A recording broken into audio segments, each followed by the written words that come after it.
The rain hadn't stopped for 3 days.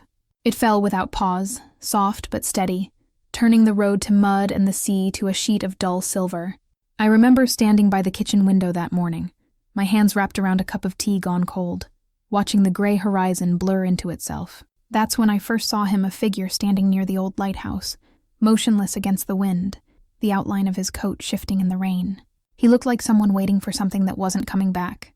If you're new here, I tell stories like these quiet ones, about people who find pieces of themselves when the world thinks they're done searching. Subscribe if you'd like to stay a while. Mendocino is the kind of place that hums with its own loneliness. The sea has a voice here, and the gulls are always circling, as if they know something the rest of us don't. My cottage sits at the edge of it all, paint peeling, windows fogged with salt, a roof that sighs when it rains too long. I've lived here for 20 years, long enough for the boards to memorize my footsteps and the silence to learn my name. When my husband died, the house seemed to fold inward, the rooms smaller, the echoes louder. I filled them with plants that didn't need much tending, old books whose endings I already knew, and letters to my children that I rarely sent. People in town started talking about the man who bought the lighthouse. They called him the keeper, though there hadn't been one in decades. No one knew much, just that he arrived one morning with a truck full of tools and an expression that didn't invite questions. I heard bits and pieces at the market, the post office, the diner. "Keeps to himself," someone said. "Fixing that old wreck like it's worth saving," said another. I smiled the way polite widows do. But that night, when the wind carried the faint sound of hammering from the cliffs, I found myself listening. I met him a few mornings later. The rain had slowed to a mist, and the air smelled of wet earth and rust. I was walking along the bluff, collecting driftwood that had washed up overnight. He was there, crouched beside the base of the lighthouse, sleeves rolled up, his hands blackened with oil. The door behind him hung open, and I caught the scent of damp rope, metal, and seaweed. "Morning," I said. My voice came out smaller than I expected. He looked up, squinting through the light. His eyes were pale, not blue exactly, more like glass that had lost its color. "Morning," he answered, the word quiet but steady. I nodded toward the building. "You picked a stubborn one." He smiled just a little. "That's usually how it starts." I told him the sea eats everything it touches. He wiped his hands on a rag and said, "Then I'll just keep fixing what it ruins." There was no challenge in his tone, just a quiet certainty. I remember thinking it sounded like faith. We stood there for a moment, the gulls screaming above us, the air heavy with salt. I wanted to ask more where he was from, what he was doing here, but I didn't. Instead, I said goodbye and started back toward the path. The sound of his hammer followed me, faint at first, then steady, until it faded into the wind. That night, the house felt louder than usual. The kettle whistled longer, the clock ticked harder. I tried reading, but the words wouldn't stay still. Every sound felt like it belonged to something waiting to happen. I poured another cup of tea and went to the window. If the fog lifted, I could sometimes see the outline of the lighthouse across the bay, and there it was, a faint orange glow moving slowly behind the glass, like a lantern being carried up the stairs. I imagined him there, working by the light, tightening bolts, brushing off the years of neglect one turn at a time. It was strange, the way that thought comforted me, a stranger keeping vigil over the same sea that had taken so much from me. I whispered without meaning to, "You'll never win against it." The kettle clicked off behind me, and in that same moment, the light in the tower went dark. I told myself it was nothing, a man finishing his work for the night. But the silence that followed pressed against the walls like something alive. I went to bed early, though sleep didn't come easily. Lying there, I tried to remember his face, but only fragments came: the line of his jaw, the rain caught in his hair, the rough sound of his boots on stone. The house creaked as if shifting in its sleep, and outside the sea kept its rhythm, relentless and patient. Somewhere beyond the dunes, metal struck metal again, faint, deliberate, like a heartbeat. I don't know when I decided that sound meant something, only that I started listening for it each night after. It wasn't just the rhythm of repair. It was a reminder that someone else was awake, that someone else was fighting the same kind of silence I'd grown used to. I thought of how the town had said he came here alone. Maybe he had. Maybe that was what drew him to the lighthouse, the promise of something that needed saving. Before sleep found me, I remember thinking that not everything that rusts is meant to stay broken. Some things, if you care enough, can still be brought back to light. And though I wouldn't admit it then, part of me wanted to see what he would make of that old tower, and maybe what he might make of me. It rained again that morning, thin and steady, tracing lines down the kitchen window. I sat at the table, pen in hand, staring at the half-written letter before me. Dear Claire. It began the same way they all did. The paper smelled faintly of salt from my hands. I told her about the rain, the garden, the broken gate. Then the words shifted, like they always did, towards something I didn't know how to name. Someone new has come to town, I wrote. He's fixing the old lighthouse. I paused there, the tip of the pen trembling over the page, and after a long moment, I folded the letter neatly and slipped it into the drawer with the others. If anyone opened that drawer, they'd find a decade of half-finished conversations, words too soft to say aloud, too fragile to send. My daughter had her own life now. A husband, children, deadlines. She loved me, I knew that. But our love had become practical phone calls about holidays, reminders to take my vitamins. I couldn't tell her that I'd started listening for the sound of someone else's hammer across the bay. It would sound foolish, even to me. The sea was calm that afternoon. I took my coat and walked into town, the way I used to when my husband was still alive and the world still felt full. The air smelled of fish and wood smoke. The market was quiet except for the low hum of a radio somewhere behind the counter. Mrs. Hanley was sorting apples into neat rows, and she smiled when she saw me. Cold morning, isn't it? She said. I nodded, buying things I didn't need: a loaf of bread, a tin of soup, the illusion of company. When I stepped outside, the sky had gone that strange, bruised color between blue and gray. I noticed a truck parked a few spaces down, hood propped open, steam curling up like breath in winter. Daniel, though I didn't know his name yet, stood beside it, wiping his hands on a rag that was doing no good. He looked up when he saw me, eyes narrowing in faint recognition. Battery, he said. Or maybe the starter. Hard to tell with old things. I hesitated. I wasn't the kind of woman who offered help to strangers. Not anymore. But the words came out before I could stop them. I can drive you back. I'm headed that way. He studied me for a moment, as if trying to read my sincerity. Then he nodded, slow and grateful. I'd appreciate that. The drive was quiet. The kind of quiet that isn't empty, but filled with small things. The sound of the windshield wipers, the hum of the tires over wet gravel, the faint scent of salt clinging to his jacket.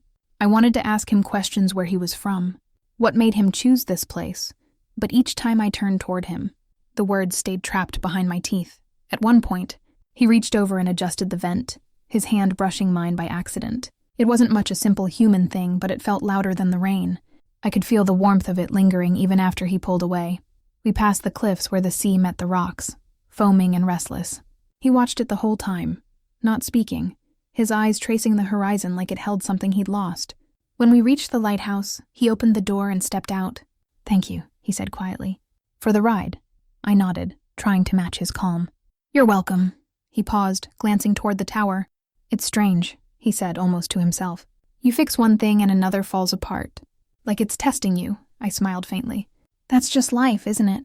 He looked at me, then really looked, and for a moment, I felt seen in a way I hadn't been in years. Not as someone's mother or widow or neighbor, just me. When I got home, I left the groceries on the counter and sat at the table again. The rain had stopped. The kettle hissed quietly on the stove. I pulled a new sheet of paper from the drawer and began another letter. Dear Claire, I wrote. I met someone today. I don't know him, not really. But when he speaks, I feel like I'm listening to something I'd forgotten about, something I used to believe in. I stopped there. The words looked too big on the page. I folded the letter and placed it in the drawer with the others. That night, the house was still. I could hear the distant sound of waves pulling against the shore, steady and patient. I thought about his hands, rough, sure, capable, the way he looked at the sea like it was an old friend that had betrayed him. I wondered if he lived alone, if he cooked for one, if his house too had learned the language of silence. When I turned out the light, I felt that same strange stillness I'd felt the first day I saw him.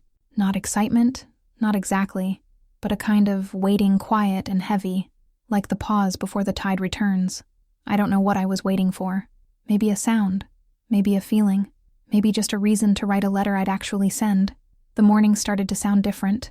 Not in a way most people would notice, just a faint metallic rhythm carried across the bay, rising and fading with the wind. A hammer against old iron. The sound of work, of something being brought back to life. I told myself it didn't matter, that it was just noise. But every morning as I swept the porch or watered the rosemary by the steps, I found myself pausing, listening for that first echo from the cliffs. It always came around the same time, just after the fog began to lift.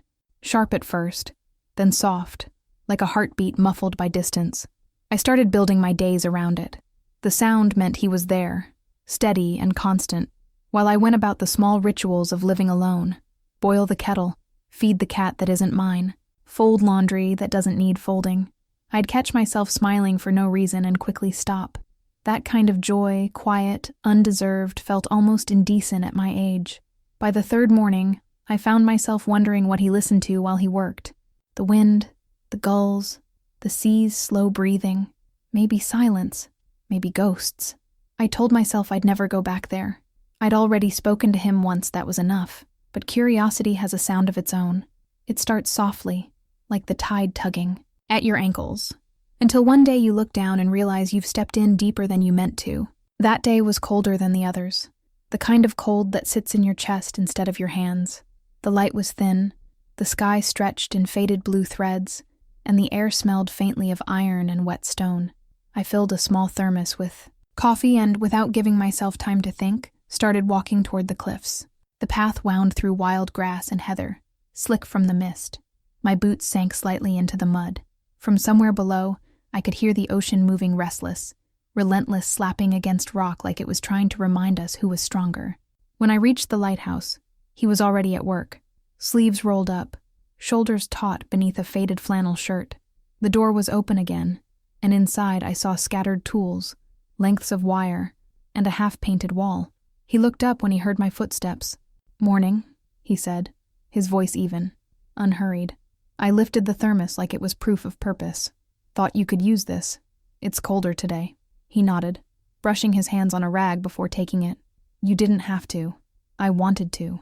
The words slipped out too easily, and I immediately wished I could take them back. He unscrewed the lid, steam curling between us. "That's kind of you," he said. Then, after a pause, "I'm Daniel." His name suited him, simple, unadorned, steady, like the man himself. I repeated it in my head, the way you might test the sound of something fragile before saying it out loud. Daniel. The wind pushed through the open door, carrying the smell of paint and seaweed. Inside, the lighthouse looked nothing like it had from the outside. The walls were half-sanded, the floor stripped bare, a mix of raw wood and rusted bolts. It felt like walking into someone's confession, everything old and exposed, but somehow still holding together. He followed my gaze. "She's a mess," he said, almost fondly. "But I've seen worse." "She?" I asked. He smiled faintly. "They're all she, these towers. Stubborn, proud, and too full of salt." I laughed softly. "Sounds familiar." He tilted his head, maybe to hide a grin, maybe to study me. "You've lived here a while, haven't you?" "Most of my life," I said. "Long enough to know the sea doesn't forgive." He nodded, turning a wrench in his hands. "That's true, but sometimes it forgets. For a while, at least." I didn't know what he meant then, not fully, but there was something in the way he said it, quiet, almost reverent, that stayed with me. He poured some coffee into the thermos cap and took a sip.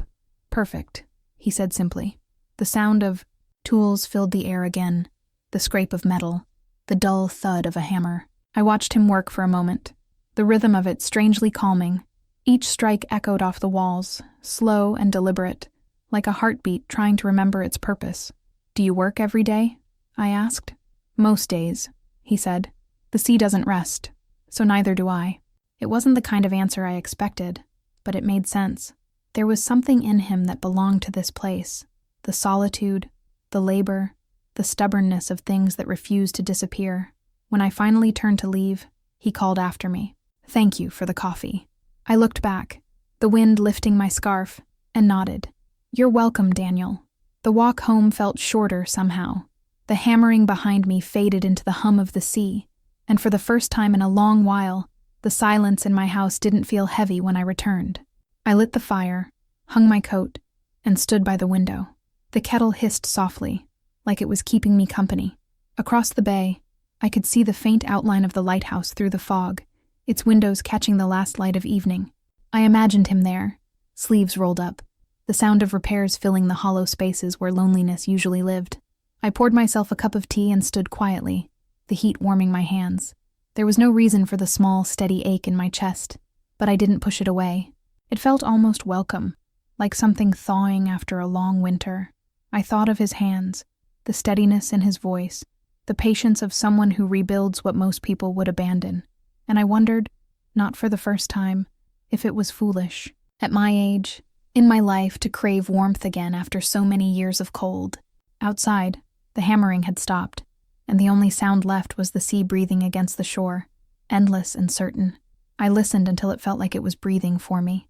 It began, as most small-town stories do, with whispers, soft, shapeless things that carried farther than anyone intended. A name mentioned over the hiss of the coffee machine, a chuckle disguised as kindness, a question asked one too many times. Margaret Turner and that man from the cliffs. The words floated through the diner like steam, rising, curling, settling on every surface. I pretended not to hear them. I stirred my tea, smiled at the waitress, nodded when she asked about the weather. But beneath the calm, I could feel the air changing, the kind of chill that comes not from winter, but from eyes that linger too long. It wasn't the first time the town had taken an interest in me. They had done it years ago, too, when my husband died, when I sold the boat, when I stopped coming to church. They didn't mean harm, not exactly. But curiosity here was a form of possession. People liked to keep track of one another, like shells lined up on a shelf, every life neatly labeled, nothing left unexplained. I suppose I made that difficult. Daniel had started coming into town for supplies, paint, rope, kerosene. Sometimes I saw him through the diner window, his truck parked by the hardware store. Once or twice he came in for coffee, and I joined him. That was all. 2 cups between us, the smell of salt still clinging to his jacket, the quiet understanding that neither of us owed the other a story. Still, that was enough to start talk. Strange, isn't it? After all these years. Well, she's been alone a long time. Still, at her age, the last one always lingered longest. At her age, as if the heart knew how to count, as if affection had an expiration date. I learned to smile through it, to laugh softly, the way women are taught to when they're being judged. That afternoon, as I walked home, I could still hear their voices in my head. The road wound along the coast. The tide pulled low, leaving the sand damp and shining. I tried to let the wind carry it all away. The words, the looks, the strange mix of guilt and defiance that sat heavy in my chest. But some things stick, no matter how much salt water you give them. The house was quiet when I got back. I lit a fire and poured myself a drink, the glass trembling slightly in my hand. Outside, the sky was the color of pewter, heavy and low. I thought of Daniel, of the way he worked without hurry, the way he spoke as though time was something you could reason with. There was nothing scandalous in it, nothing wrong, just 2 people who happened to meet where the land meets the sea. The phone rang. I almost didn't answer, but habit is a hard thing to unlearn. Mom? Claire's voice came sharp and bright, the way city voices always sound like they're cutting through too much noise.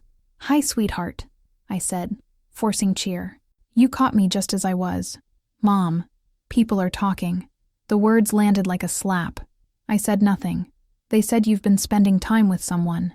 Some man fixing the old lighthouse? I tried to laugh, but it came out wrong. Oh, Claire, it's a small town. People talk about everything. Don't listen to Mom, please, she interrupted. You know how it looks. How it looks, I repeated softly. People are saying things. I just don't want you to get hurt. Her concern was genuine.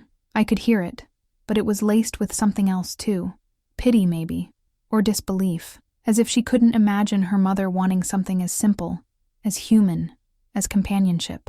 Claire, I said, keeping my voice steady. You don't have to worry about me. I'm fine. There was silence on the other end. Then a sigh, long, exasperated. Just be careful, okay? I always am. I hung up before she could say anything more. The room felt smaller after that. The walls seemed to listen. I stood by the window, the phone still in my hand, watching the tide pull out, revealing dark stretches of sand like old scars. When did love, or the faint possibility of it, become something I had to defend? The sky darkened, and somewhere across the bay, a faint light flickered in the lighthouse tower. Daniel probably still working, unbothered, steady. The sight should have comforted me. Instead, it only made the ache sharper, the ache of knowing how fragile peace can be when others decide it doesn't belong to you. I closed the curtains, poured another drink, and let the room fill with the quiet hum of the sea. Outside, the whispers went on without me. Inside, I tried not to care, but the truth was simple, and it kept me awake long after the fire had burned down. Even silence can sound like judgment when you've been made to feel ashamed of wanting something warm. The morning he invited me inside, the fog hadn't yet lifted from the cliffs. The air smelled of rain and rust, that strange sweetness of things being reborn and decayed at the same time. Daniel was waiting by the lighthouse door, his sleeves rolled to the elbow, salt crusting the hem of his jacket. "Come in. If you don't mind the mess," he said. I followed him inside, the floorboards creaking under our weight. The place was half-finished ladders leaning against the walls, paint cans open, tools scattered across a workbench. It smelled of oil and seaweed, and something faintly metallic, like the ghost of storms past. The light came in soft and fractured through the salt-stained windows, painting everything in shades of silver. He moved quietly, with the slow precision of someone used to fixing what's broken. Watching him, I realized how different silence can be when it's shared. In my home, silence was a wall. Here, it felt more like air, fragile, alive. He poured us coffee into mismatched mugs. The steam curled up between us, softening the chill. We didn't speak for a while, and I didn't mind. It was enough just to be there, surrounded by the sound of wind pushing through the cracks. That's when I saw it.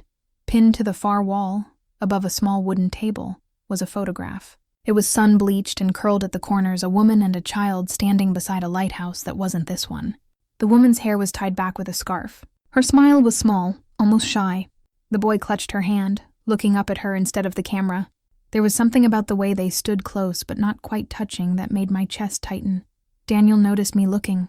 His movement slowed, just slightly. "Old picture," he said. His tone was light, but there was something behind it, a weight, a tremor he tried to hide. I nodded. "It's a good one." He didn't answer. Instead, he reached for a rag, wiping his hands though they were already clean. The moment stretched thin, like the pause between waves. I could have asked. The question sat ready on my tongue, who were they? But something in his posture, the way his shoulders seemed to fold inward, told me not to. We finished our coffee in the hum of unfinished work. When I left, the wind had picked up.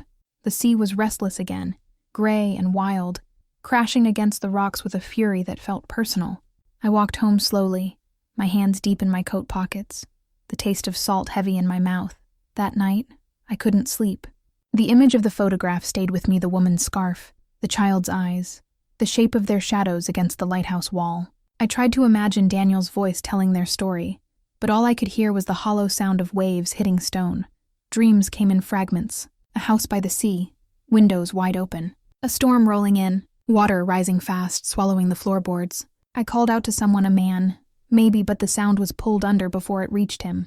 When I woke, the sheets were damp with sweat, and the light from the window was thin and cold. I sat on the edge of the bed, listening.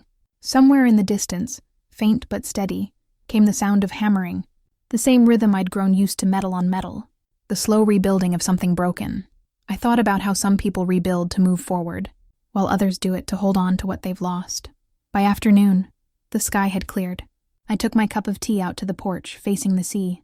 The wind carried the faint clang of Daniel's work, and for a moment, I closed my eyes and let it wash over me. I didn't need to know who the woman and child were. Not yet. Some stories reveal themselves only when they're ready, and some never do. But as the light began to fade, and the waves reached higher along the rocks, I couldn't help wondering how much of a man's heart can live inside a single photograph. And if it's already full of ghosts, is there any space left for the living? The letter came on a Tuesday morning, folded neatly inside a cream envelope with Claire's handwriting pressed firm across the front. I knew that script by heart, the careful loops, the almost invisible slant, the way she still wrote my name as Mom instead of Mother. She'd always been precise like that. Even as a child, she liked her words tidy, her feelings wrapped in logic. The fog was still heavy outside. It clung to the porch rails, softened the edges of the world. I brought the letter in with the mail and set it on the kitchen table beside my untouched cup of tea. For a while, I just looked at it. The paper felt too clean, too final. Then I tore it open. Her words were kind at first, full of that practiced gentleness people use when they're about to tell you something they think you don't want to hear. She asked about the garden, the sea air, my health. Then, as if the weight of what she truly wanted to say had been building beneath all that small talk, the tone changed. "Mom, I just worry about you. People can be cruel. I don't want you to get hurt. Not again. Not again." I read that line over and over until the ink began to blur. My first instinct was to defend myself, to explain that it wasn't what she thought, that Daniel and I were just... What were we exactly? Companions, perhaps. Two people who shared coffee and quiet mornings. But the more I stared at her words, the less certain I became. She went on, "I know you think you're fine on your own, but I can't help but feel like this man, whoever he is, could change things for you. I just hope it's for the better. I've seen too many women your age fall for someone who disappears once the excitement fades. I don't want that for you. You've been through enough." There it was, fear disguised as love, concern wrapped in protection. I traced my fingers over the lines, imagining her face as she wrote them. Her brow furrowed, lips pressed tight in concentration, the way she always looked when she was trying to control something she couldn't. I wanted to be angry, but I couldn't be. Claire had only ever known me as her mother, the stable one, the caretaker, the person who kept her safe. It must have felt impossible for her to imagine me wanting something for myself. The words sank deeper as I read on. "I just want you to be careful. People will talk. You know how they are in small towns. Promise me you'll think about it, about how it looks." I stopped there. My hand was still on the paper, but my mind had drifted elsewhere, to the sound of the waves outside, to the distant clang of Daniel's hammer striking metal, steady and certain. I thought about how he never asked me to explain myself, never tried to make me smaller so I could fit someone else's comfort. The tea had gone cold. I folded the letter and set it down, the paper leaving a faint wet mark on the wood. The house was too quiet. Even the clock seemed to hesitate between ticks. For a moment, I almost reached for a pen. I imagined writing back something simple, something that would smooth things over. But every word that came to mind felt like a lie. I didn't want to reassure her that she was right, that I would stop seeing him, that I'd retreat into safety again. Because safety, I was beginning to realize, was just another kind of loneliness. Instead, I left the letter where it was. By afternoon, the fog had thickened. The world beyond my porch looked soft and uncertain, as if anything could disappear into it. I wrapped my shawl around my shoulders and began to walk toward the cliffs. The path was slick with moisture, the grass bending under my boots. I could hear the sea before I could see it, that deep, familiar rumble, like the earth breathing. The lighthouse loomed through the mist, half swallowed by cloud. Daniel was there, as I knew he would be, his figure faint against the gray. He looked up when he saw me, surprised but not startled. "Couldn't stay away?" he asked, a small smile tugging at his mouth. "Something like that," I said. My voice sounded softer than I intended, almost unsure. He wiped his hands on a rag and handed me a thermos of coffee without a word. We stood there together, facing the sea. The fog curled around us like something alive, and for the first time in a long while, I didn't feel invisible. I thought about the letter sitting on my table, the words still echoing faintly in my chest.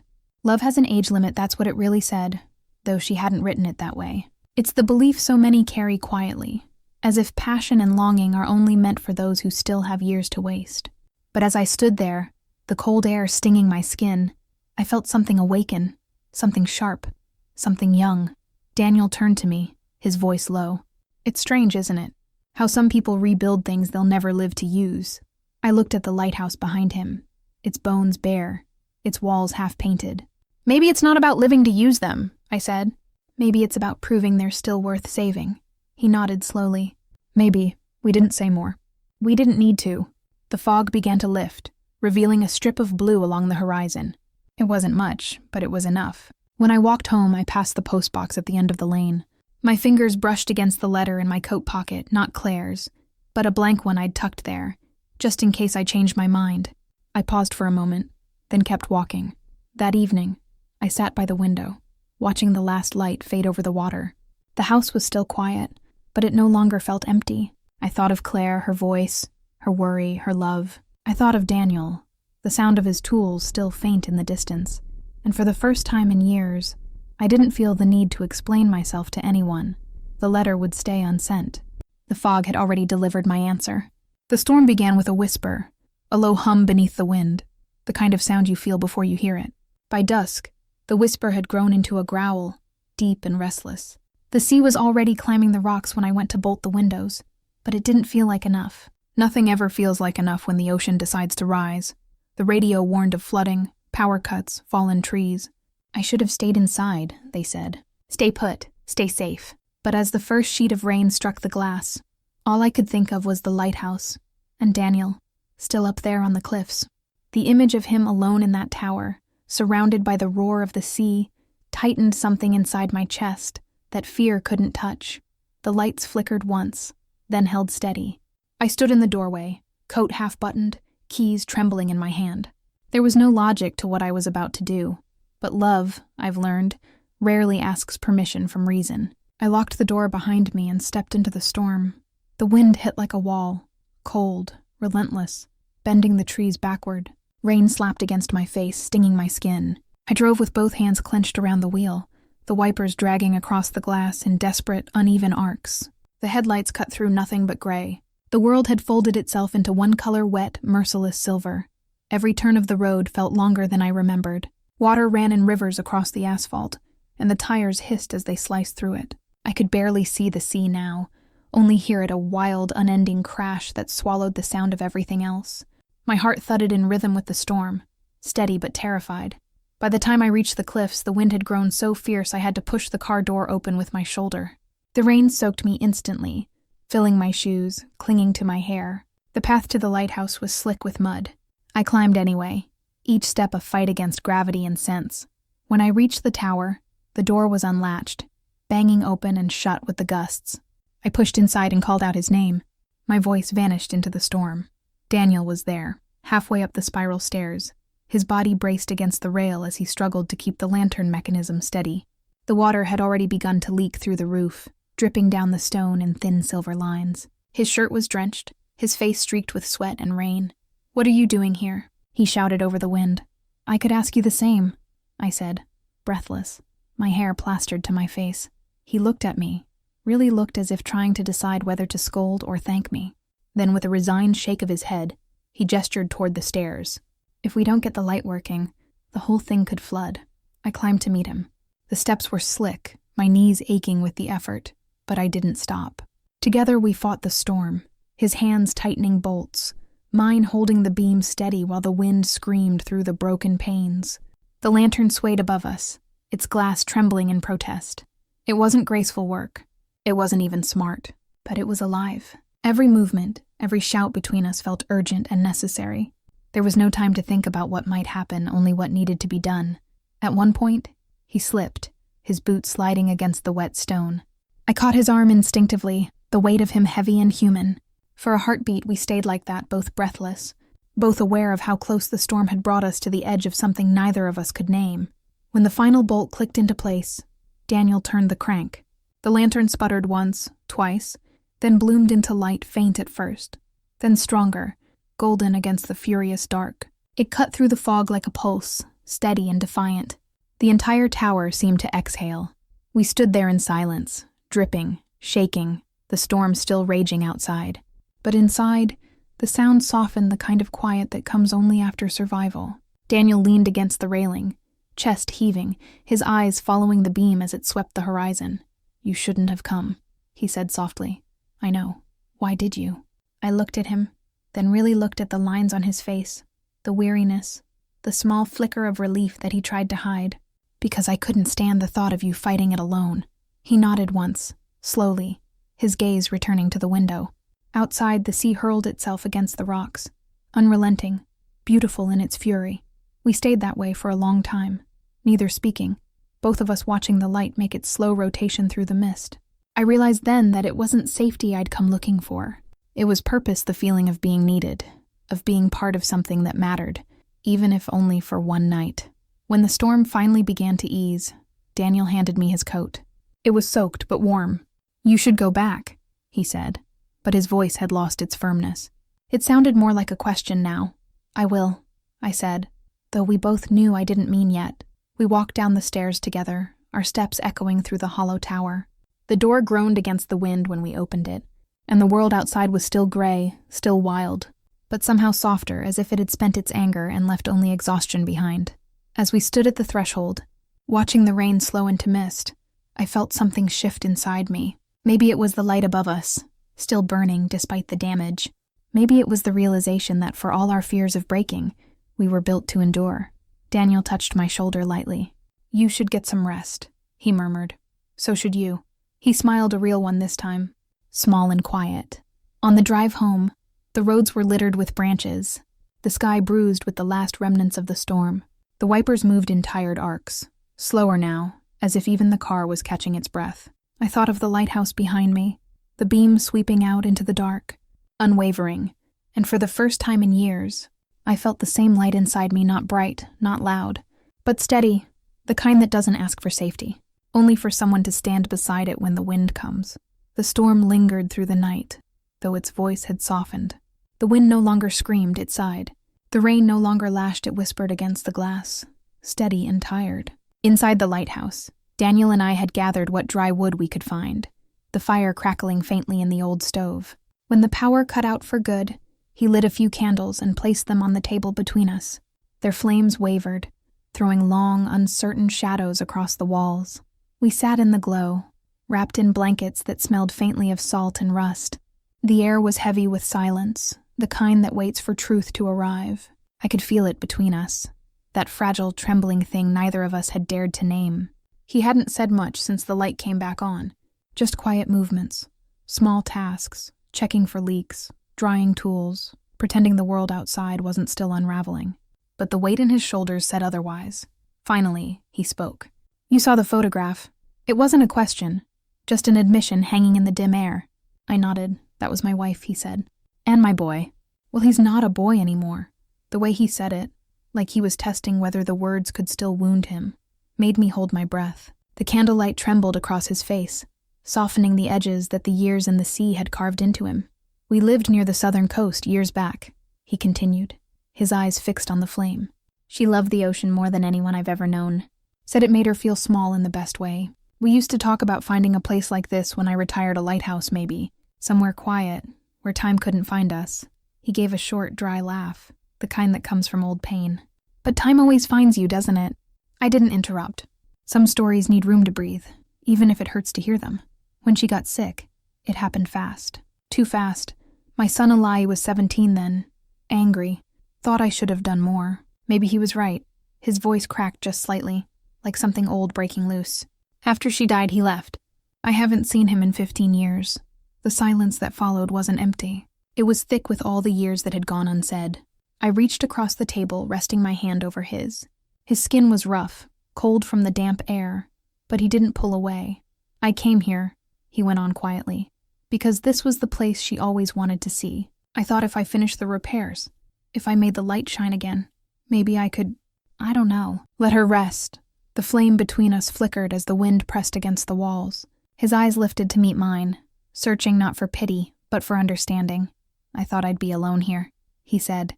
"I was ready for that. But then you started coming by, and suddenly, the silence didn't sound so much like punishment anymore. Something inside me shifted at those words. All this time I'd thought I was the only one hiding behind ghosts. I hadn't realized how many of us live among ruins, mistaking endurance for peace. "I know what it is to lose and keep living," I said, my voice low. "It's its own kind of loyalty, but it's not the same as being alive." He studied me for a long moment, the light dancing in his eyes. Then, with a small, cautious movement, he turned his hand beneath mine so our palms met. It wasn't a declaration, not even a promise, just the quiet human truth of skin against skin. Outside, the storm sighed again, softer now, almost tender. The candles bent and wavered, the flames drawing close to one another as if seeking comfort too. We didn't speak after that.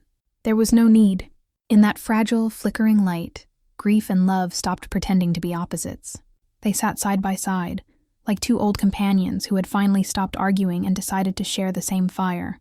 I realized then that love, when it comes after loss, doesn't erase what was. It grows around it, like ivy on stone rooted in the cracks, clinging to what still stands. When I looked at Daniel, I didn't see a man haunted by what he'd lost. I saw the outline of someone learning how to live again, even if the shape of it was uncertain. And for the first time in years, I let myself believe that what's rebuilt can still be real. The knock came just after sunrise, sharp, familiar, impatient. I opened the door, still in my robe, the kettle hissing faintly behind me. And there she was, Claire. My daughter, her face half hidden under a hood, her eyes full of the kind of worry that always came dressed as judgment. "Mom," she said, breath clouding in the cool morning air. "You weren't answering your phone." I blinked at her, still caught somewhere between sleep and disbelief. "It's early," I murmured, but she was already stepping past me, her suitcase bumping against the doorway. She had always entered my house like that, as if afraid I might change my mind if given the chance. The house smelled of coffee and damp wood. I reached for a second mug out of habit, the old reflex of hospitality, but her gaze followed mine to the window where Daniel was bent over the front gate, tools scattered on the grass.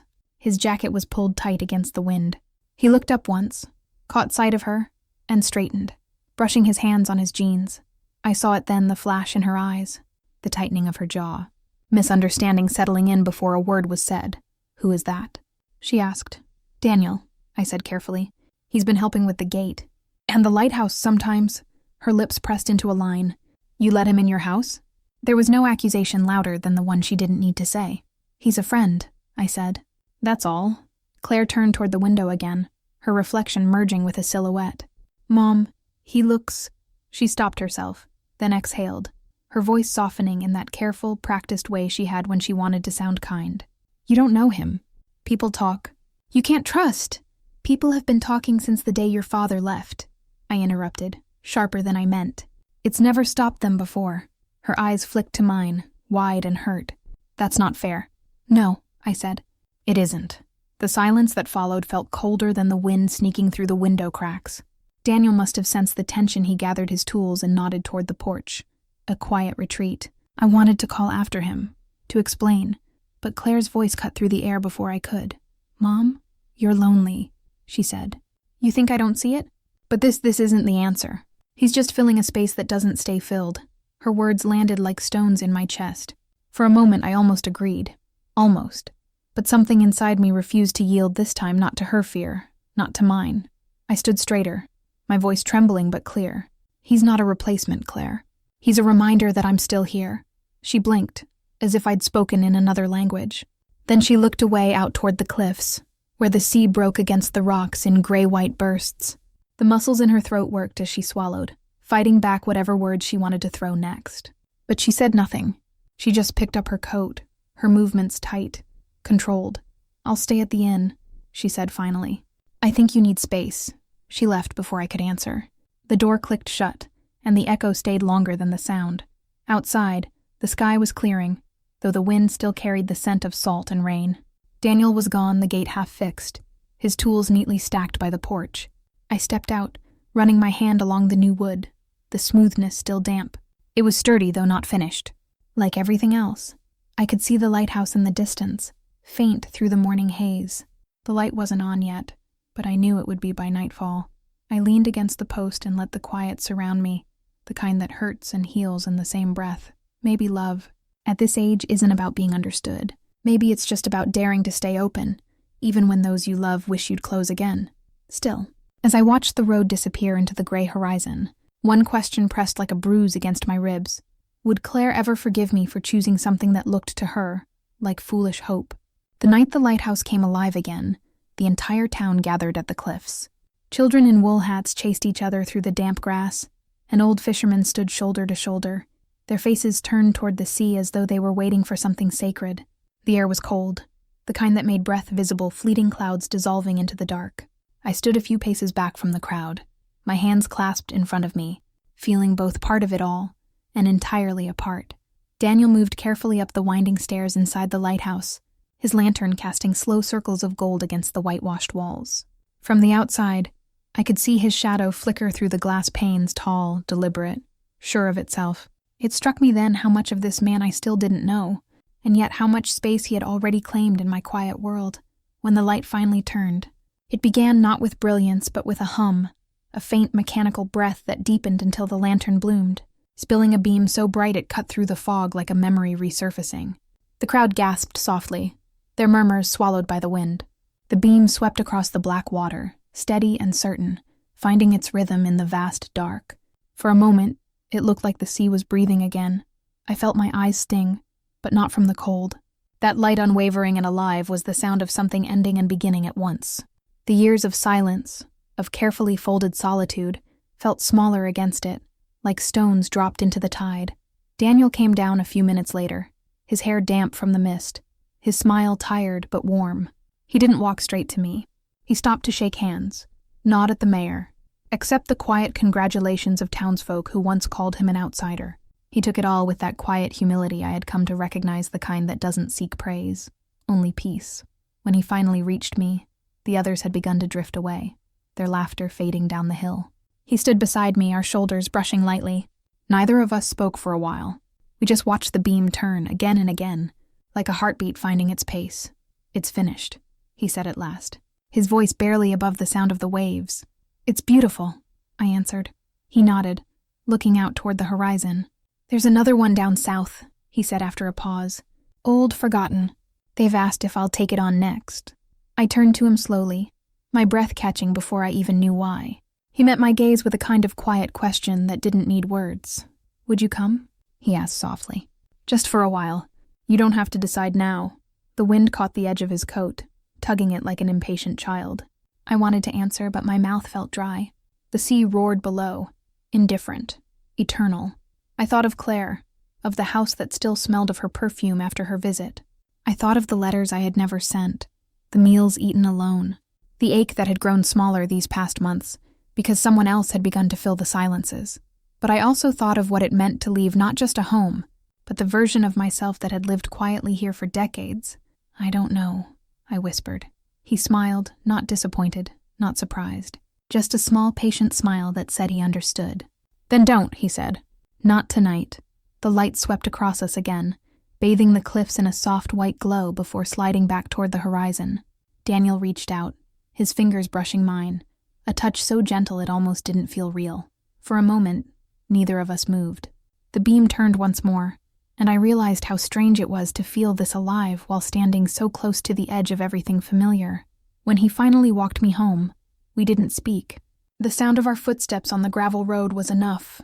Behind us, the lighthouse kept turning its light across the sea, a silent promise that somewhere out there, even in the dark, something was still reaching back. At the gate, he hesitated, his hand resting on the latch he'd fixed weeks ago. "You don't have to be sure," he said quietly. "You just have to want to try." And then he was gone, walking toward the shore, his figure swallowed by the mist, the sound of the tide rising to meet him. I stood there for a long time, watching the beam trace the water, each pass a reminder that light doesn't ask for permission to return. Maybe that's what love was too. Not certainty, not forever, but the courage to turn on the light, even knowing the sea might take it again. The morning was pale and tender, the kind of quiet dawn that felt like forgiveness. The tide had pulled back in the night, leaving long ribbons of seaweed and shells glistening across the sand. The gulls hadn't started their cries yet, and the world seemed to hold its breath as I walked, my boots sinking slightly with each step, the cold mist wrapping around my ankles. In my hand was a letter, folded neatly, sealed in a plain white envelope, my handwriting slightly uneven from the chill. This one I would send. I had written to Claire many times before, pages full of explanations I never mailed, half-truths, softened regrets, the kind of words that begged to be understood. But this letter was different. It wasn't an apology. It was a release. I stopped where the tide touched my toes, watching the horizon blur into the fog. The lighthouse stood faintly in the distance, its beam dim now in the morning light. Still, I could see the steady rhythm of it, the memory of its brightness lingering even when the lantern itself was still. I smiled faintly. Daniel had said it would always look different at dawn, gentler somehow, as if tired from the night's work. I looked down at the letter again. The paper had already begun to curl at the corners from the damp air. My words to Claire were simple this time. I told her not to worry anymore, that love didn't belong to the young, it belonged to the willing, that sometimes life offers a second beginning, wrapped in weathered hands and quiet mornings, and that I hoped one day she'd understand that I wasn't running away from my life. I was stepping into it. The wind shifted then, carrying the smell of salt and pine toward the cliffs. I turned to look back at the cottage, my cottage small and square against the rise of the hill. The curtains fluttered softly in the open window, and for the first time, I felt no need to go back inside. Daniel was waiting by the truck, just beyond the dunes. He had packed light 2 suitcases, a map folded neatly on the dashboard, a thermos of coffee balanced between the seats. He saw me coming and lifted his hand in a quiet wave, the kind that said everything without needing to speak. I walked slower than I needed to, memorizing the sound of the shore, the faint crunch of gravel beneath my steps, the distant hum of the sea still turning over itself. Every sense seemed sharpened, as if my body knew this was a moment I'd carry forever. At the door, I hesitated just long enough to run my hand along the wood, the same door I had opened and closed for decades, waiting for things that never came. I turned the key, felt the lock click, and whispered to no one but the walls that had kept my secrets for years. It's never too late. Daniel didn't say anything as I climbed into the truck. He just started the engine, his eyes on the road that wound down the cliffs, disappearing into the morning fog. I glanced back once, watching the cottage fade, the garden, the gate, the old path leading down to the sea. And beyond it all, the lighthouse stood steadfast and glowing faintly through the mist, the beam cutting slow and sure across the gray. We drove in silence for a while. The radio was off, but the world was full of sound, the hum of tires on wet pavement, the soft rhythm of rain beginning again on the windshield. Daniel reached over once, resting his hand on mine, the warmth of it grounding and steady. I didn't pull away. The road opened ahead of us, winding towards somewhere we didn't yet know, and for the first time in decades, I felt no fear in not knowing, only a quiet, certain kind of peace. Behind us, the sea kept its rhythm, the tide turning again as it always did, leaving, returning, forgiving. I looked out the window, watching the fog thin as sunlight began to break through, soft and gold. I thought of Claire then, of her strength, her worry, her youth that still believed love had to be perfect to be real. I hoped my letter would reach her before the season changed. I hoped when she read it, she'd hear my voice not as a mother defending her choices, but as a woman remembering herself. Daniel glanced at me, a small, knowing smile on his lips. I smiled back. There were no promises between us, only the gentle understanding that what we had was enough, that sometimes love doesn't need forever. It just needs to begin. The lighthouse faded behind us until it was no more than a soft glow on the horizon. I closed my eyes, listening to the hum of the engine, the whisper of the wind, the pulse of something quiet and alive beneath it all. And somewhere between the sea and the road ahead, I realized the truth that every ending I'd feared had only been waiting to make room for this moment. It wasn't youth that had made me brave once. It was love, and it was love that made me brave again now. As the fog lifted and the day began, I leaned back against the seat, letting the warmth of the rising sun wash over my face. It's never too late. I thought again, and this time I didn't just say it. I believed it.